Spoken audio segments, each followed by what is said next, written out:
All right, let us move under custom policies next. There's nothing you can do in here other than go to the APIs page because that's where you create custom policies. Now, generally speaking, I do not like using this link because as soon as I use this link, it's going to open a new tab. It's going to take me under the under the APIs page, right? Here it is. I'm under inventory APIs, but I don't like having multiple different pages on my browser, so I collapse it. Okay.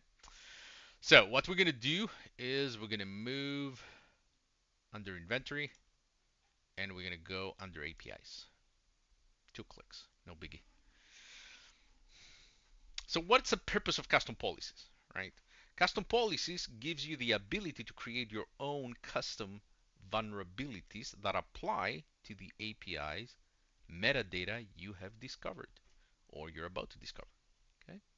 So custom policy is there to help you identify API metadata that are uh, that go against some kind of an organizational policy, right, on your end. Let me give you an example to make it concrete.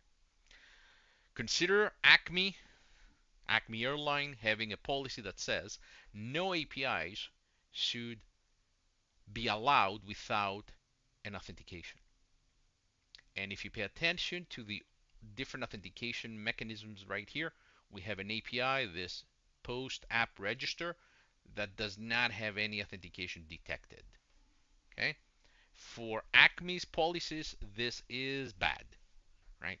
I like to be alerted as a security, as an API security professional. I like to be alerted when my developers do not apply authentications to my APIs. And again, you may be wondering why my registration will require authentication. Well, even registrations, when you create new users, they may require authentication primarily because I like to identify the system that is accessing my APIs, right? Even something as simple as a cookie header with a generated identifier that identifies that specific system is good enough. Okay? So, my developers did not do that. I like to be alerted. How can I accomplish that in the no-name platform? Well, you need to create a custom policy. Okay? How do you create a custom policy? Well, you create a filter, right? So we're going to go to the authentication. We're going to use the funnel. We're going to use the watermark button. My apologies. Then we're going to select the funnel and we're going to uncheck the whole thing and we're going to check the not enforced and the not detected. Okay? Not enforced and not detected. One of these has to be present, not both. In our case, it's not detected, right? Okay. Now that I have my filter set up, I can go and use the 3 vertical dots, the vertical ellipsis, and I can select create policy, create policy. Click it, give it a name,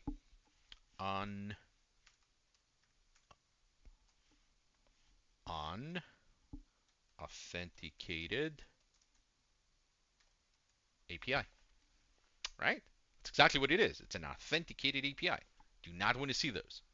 And because I can, I'm going to set it back to critical because I would like to be able to quickly visualize what's going to happen next. Okay? All right. You can provide a description too. Trigger this finding when an API is identified with no authentication. Very quickly, right? And we can click save. Here it is. An authenticated API was saved. I'm going to go under my policies, settings policies. I'm going to go under custom policies because I want to show you the policy has created. And that gives me time, right? So that I can show you next when I go to security that right now I have a critical finding. Okay, I didn't have a critical finding before, now I do. Okay, what does that mean? It means that if I go under findings, I will have an extra finding. It's under posture. It's called an authenticated API. Okay, and I'm going to select it. I'm going to expand it and then select it. And now I'm going to see the details. Custom policy and authenticated API was violated by the API. Okay, which API? API information. Post app register. Okay. Trigger this finding when an API is identified with no authentication. That's exactly the description I provided. So the more verbose you are in your description, the more information you're going to see under policy description. And of course, the severity is critical, right? Again, it is rendered under posture, the posture module, the posture category, but this is custom. It's you who created this configuration and defined this brand new security vulnerability that applies to you, to your organization. Okay.